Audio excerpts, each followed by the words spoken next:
Alors, bonjour à toutes et à tous, j'espère que vous vous portez bien. Moi, je suis d'une forme olympique et je vous souhaite la bienvenue dans cette vidéo qui porte sur la tontine dite d'entrée. Alors, tout de suite, je lance, j'annonce les couleurs. Il s'agit d'une activité illégale parce que c'est une arnaque. Nous allons tenter de le démontrer dans les prochaines minutes et j'espère pouvoir y parvenir. Je vous convie donc de rester jusqu'à la fin, donc de regarder la vidéo jusqu'à la fin. Avant d'entamer le détail argumentaire de cette vidéo, nous allons d'abord marquer une pause terminologique pour pouvoir distinguer la tontine classique de la tontine dite d'entraide. En effet, si la tontine dite d'entraide est un fait nouveau, la tontine classique, elle, est plutôt un phénomène familier qui a bien embrassé notre quotidien depuis bientôt plusieurs générations. Nous avons vu nos grands-parents, nos parents et nous-mêmes participer à cette tontine. En effet, pour rappel, il s'agit pour un groupe de personnes de contribuer chacun en fonction de ses revenus et de recevoir exactement le montant de la somme de ses cotisations. Par exemple, nous sommes 5 amis. Je donne à chacun de mes amis, donc les 4, je donne 10 000. Quand ce sera mon tour de prendre la tontine, je vais recevoir 40 000. Normalement, cette tontine, elle ne comporte pas de risque de perte en capital. Le capital ici, c'est l'argent que je mets à disposition des autres. C'est ça le capital. Même si quelquefois, lorsqu'il s'agit de procéder par la mise à disposition des fonds auprès d'une mère tontine, d'ailleurs je ne sais pas pourquoi il n'y a jamais eu de père tontine, pendant qu'on y est en parlant de l'égalité des sexes, il faut bien qu'on ait à un moment donné aussi des pères tontines, d'accord? Voilà, donc il arrive souvent que des mères tontines de mauvaise foi ne veuillent plus mettre à disposition l'argent du propriétaire, voilà, du bénéficiaire. Bon, ça, ce n'est pas le système de la tontine qui veut que le risque existe, c'est plutôt le comportement individuel de la mère tontine. Normalement, cette tontine, elle ne pose aucun souci et d'ailleurs, ce n'est pas l'objet de notre vidéo. La tontine dont il est question ici, c'est celle dite d'entraide que vous avez sans doute, dont vous avez sans doute entendu parler à travers les réseaux sociaux par personne interposée, ou que quelqu'un est déjà venu vous présenter cette opportunité, quelqu'un a déjà, ou soit par vous, soit vous-même vous avez été sollicité, soit vous avez entendu quelqu'un parler de ce côté de vous. En tout cas, aujourd'hui, ce n'est plus quelque chose d'inhabituel d'entendre parler de cette opportunité. Seulement, le problème, c'est qu'il s'agit d'une activité illégale, c'est une activité illégale par cela seul qu'elle soit considérée comme une arnaque, et pas à tort, plutôt à raison, parce que lorsqu'on fait un examen de sa structure, nous constatons que cette opportunité, ou plutôt cette pseudo-opportunité, porte en elle-même les germes de sa propre destruction. Alors, nous allons ici évoquer deux principaux arguments qui nous permettent de soutenir qu'il s'agit d'une arnaque et d'un autre argument qui permet de démontrer tout simplement que c'est une activité illégale. Alors, le premier argument ici consiste à rappeler qu'il y a deux façons de gagner de l'argent. Deux façons de gagner de l'argent. Soit on produit de la richesse, soit on investit dans une activité qui produit de la richesse. Nous allons prendre des exemples précis, concrets, pour que vous puissiez accéder très aisément à ce que nous sommes en train de dire.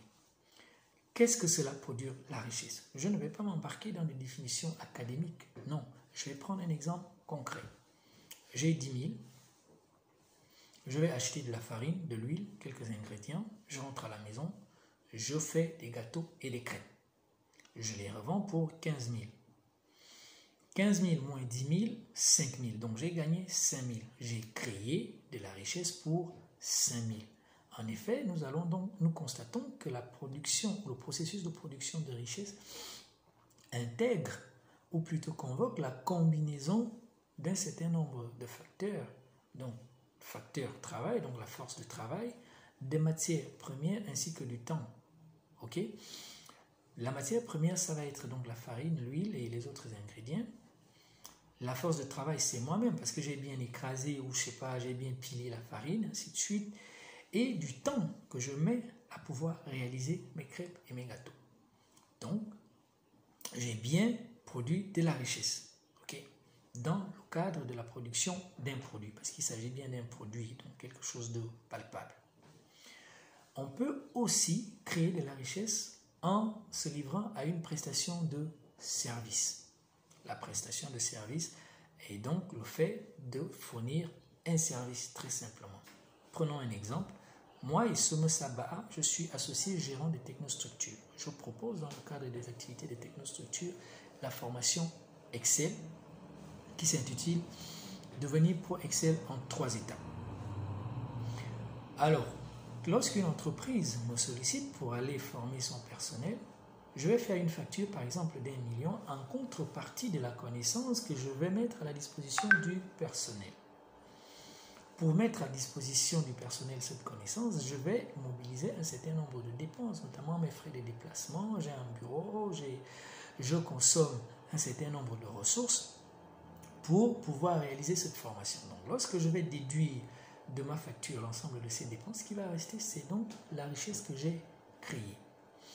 Donc, nous pouvons créer de la richesse à travers 2 façons, soit en produisant un bien, ce qui est le cas de beaucoup d'entreprises locales, je ne vais pas citer pour ne pas faire de publicité. Voilà.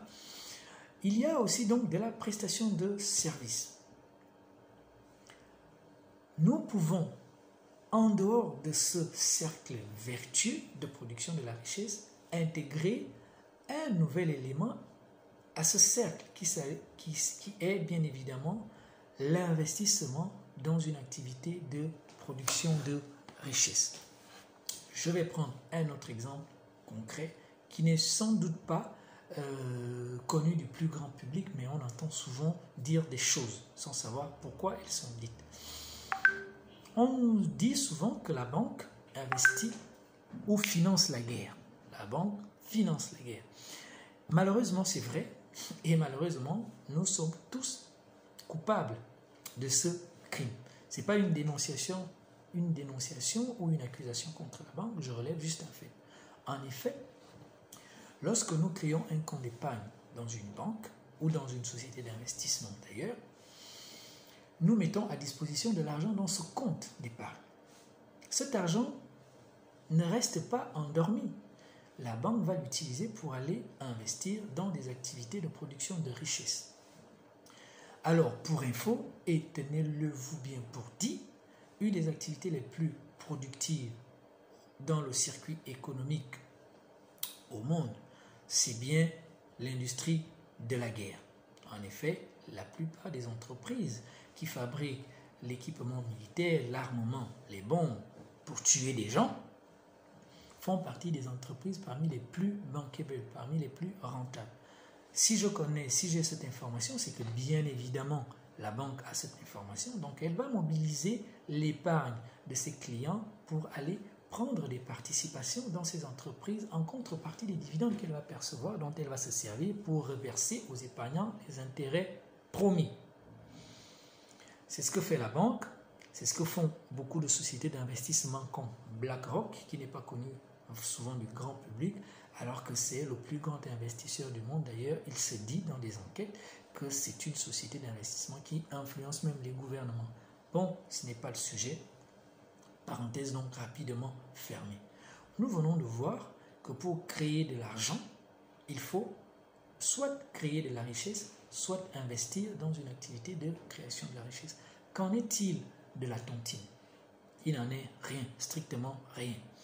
Parce que comme nous venons de le voir, comme nous allons le voir, la tontine d'entraide n'intègre pas le processus de production de richesse. Donc l'argent dont il est question ici de gagner, en réalité, ne repose sur aucune création de richesse. Et s'il n'y a pas de création de richesse, il n'y a pas de l'argent que l'on gagne. Alors, nous allons donc rappeler le fonctionnement d'une tontine dite d'entraide. Prenons un exemple très simple. Moi, je crée la tontine. D'accord? Nous allons prendre 3 niveaux. Hein, 3 niveaux. Parce que l'on l'appelle boucle ou pyramide, il s'agit toujours des niveaux. Nous allons prendre 3 niveaux. Le premier niveau, c'est moi. C'est moi qui crée la tontine. Je viens voir mon frère Moussavou. Je dis, Moussavou, je crée une tontine d'entraide. Tu me donnes 10 000, je te donne 15 000 dans une semaine. Mais pour que je te donne les 15 000, il faut apporter des filleuls. Des filleuls qui, eux aussi, vont contribuer à concurrence de 10 000. Les 3 vont m'apporter 30 000. Donc, je n'ai aucun mal à donner les 15 000 de Moussavou. Moussavou qui a pris donc son frère Badinga et son ami Mba. La consigne que Moussavou donne à ses filleuls, c'est aussi que pour que vous perceviez à votre tour de l'argent, il faut apporter 2 filleuls. Donc, on va s'arrêter là. Donc, Mba et Badinga vont apporter des filleuls chacun, donc 2 filleuls chacun. Ça va faire 4 personnes, 4 nouvelles personnes. Donc, dans notre boucle, on est 7. Donc, je vais recevoir 70 000. Je vais donner 15 000 à Moussavou, 15 000 en bas et 15 000 à Badinga. Ça fait donc 45 000. Okay?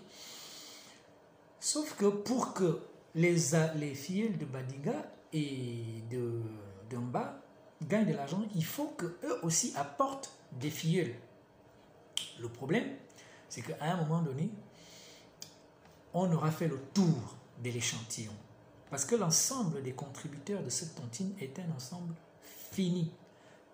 Fini parce que nous pouvons dénombrer le nombre de personnes qui composent cette boucle. Et comme à un moment donné, il va y avoir la rupture dans la collecte des filleuls, puisque l'échantillon n'est pas infini, à un moment donné, quelqu'un va perdre son argent. Donc la tontine, par rapport à la tontine d'entraide, compte tenu de la nature de sa structure, porte en elle-même un risque absolu de perte en capital. C'est-à-dire que quelqu'un, à un moment donné dans la pyramide, va perdre son argent. C'est pour ça que c'est interdit au regard de la loi de pratiquer cette activité. Même si on part sur un échantillon mondial, nous savons exactement le nombre de personnes qu'il y a sur Terre. La Banque mondiale nous favorise, ou plutôt nous facilite la tâche parce que ça donne souvent à cet exercice annuel de compter le nombre d'êtres humains sur Terre. Donc à un moment donné dans la pyramide, il va y avoir la rupture. Non seulement parce que le risque, non seulement parce que l'échantillon des personnes qui composent la tontine est un ensemble fini, donc il va y avoir rupture absolument à un moment donné, mais parce que aussi les filleuls risquent de ne pas trouver d'autres filleuls. Et dès l'instant que tu n'as pas trouvé de filleuls, eh bien, tu vas avoir du mal à pouvoir à gagner de l'argent par rapport à ce modèle. D'accord?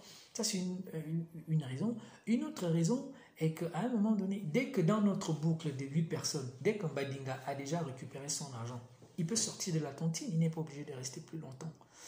Mba aussi peut sortir. En tout cas, les 3 premiers peuvent sortir.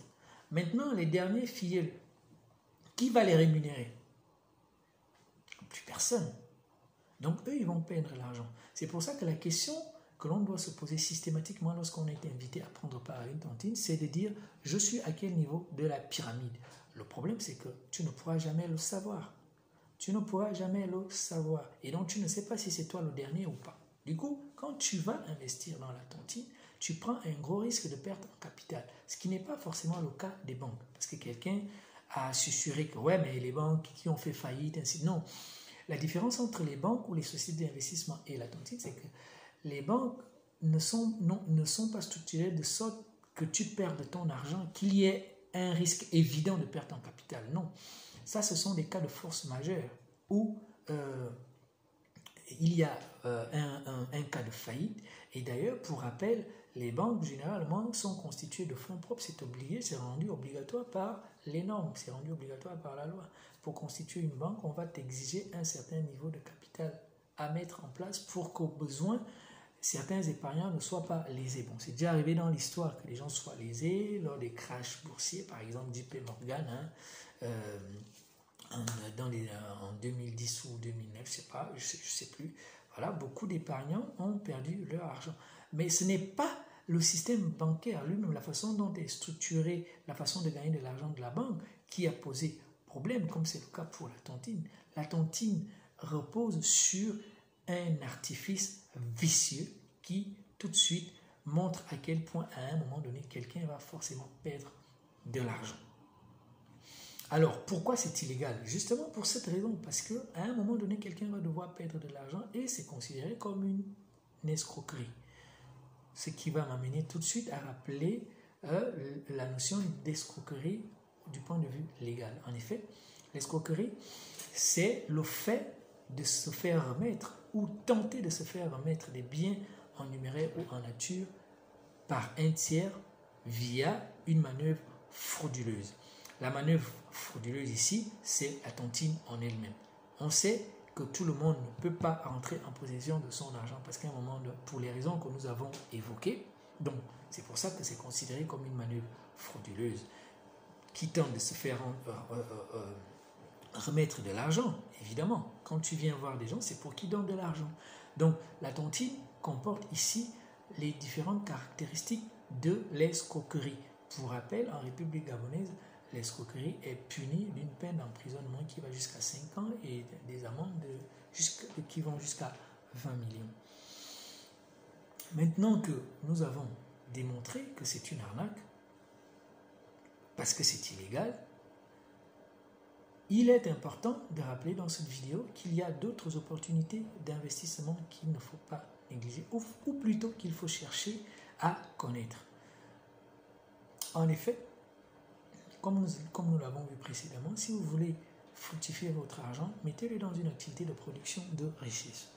J'étais passé sur l'émission Le Grand Banja la semaine dernière avec un cher frère qui s'appelle Frédéric Koula, qui s'investit beaucoup dans la communication, qui est un journaliste sportif. À l'occasion, j'avais été donc invité par mon chaleureux frère Steve Anderson Banzabi pour justement discuter de la question de la tontine entre elles. Et le constat de Frédéric Koula était de dire que dans le monde du sport au Gabon, il y a une vacuité d'offres dans la communication et qu'il serait temps de faire une offre dans ce sens. Alors, c'est une niche d'opportunité, la communication en matière de sport au Gabon. Voilà quelqu'un qui a une idée et si tu as de l'argent à investir, tu peux te rapprocher de lui pour voir dans quelle mesure formuler une offre de communication pour pouvoir illuminer le sport national. D'accord? Ça, c'est pour Frédéric Koula, c'est pas pour lui faire la publicité. Mais il y a également d'autres opportunités. Par exemple, beaucoup de compatriotes lancent des entreprises, des startups avec des projets très ambitieux, avec beaucoup de potentiel. Pourquoi vous n'allez pas investir de l'argent? Parce que souvent, ces compatriotes ont des idées, mais manquent de ressources financières pour pouvoir soutenir leurs ambitions. Vous pouvez vous associer avec eux, financer et attendre tranquillement que les dividendes finissent par envahir vos poches. D'accord? Hier, j'ai lu qu'Elon Musk avait gagné, Elon Musk, l'homme le plus riche du monde, plus de 200 milliards de dollars de fortune, avait gagné hier seulement 36 milliards. 36 milliards en une seule journée. Mais lorsque vous entendez ça, vous vous dites peut-être que c'est de la magie. Non, c'est quelqu'un qui travaille depuis très longtemps sur des projets très, très porteurs. Donc, s'il en arrive à gagner 36 millions en une journée, ce n'est pas de la magie, c'est le travail, c'est aussi la patience, c'est la persévérance. Et ce sont des caractéristiques, sinon des qualités que devrait cultiver une personne qui veut se lancer dans l'investissement. Donc, vous pouvez également, si vous ne voulez pas investir dans des entreprises, vous pouvez également vous rapprocher d'un gestionnaire, d'un banquier ou d'un gestionnaire dans une société d'investissement pour lui demander le conseil sur quel type d'investissement tu peux faire avec ton argent. Ça vous permet de limiter les risques de perte en capital. Donc voilà, j'espère que cette vidéo va vous permettre d'être beaucoup plus averti sur la question. Et cette vidéo n'est pas la dernière, c'est juste la première d'une série que nous allons prendre l'habitude de faire pour traiter des sujets d'actualité en rapport avec l'entrepreneuriat et les finances. Je vous convie à cet effet de vous abonner à la page YouTube de Technostructure. non seulement pour être notifié de la disponibilité de nouvelles vidéos, mais aussi de profiter de nos tutos Excel que nous mettons souvent à la disposition du public à travers cette chaîne pour vous permettre de vous perfectionner dans la maîtrise d'Excel qui apparaît aujourd'hui de façon incontestable, un outil incontournable dans la performance professionnelle et parfois même personnelle. Sur ce, je vous souhaite de passer une bonne journée ou une bonne soirée et j'espère vous retrouver très bientôt pour une nouvelle vidéo. Merci pour votre attention.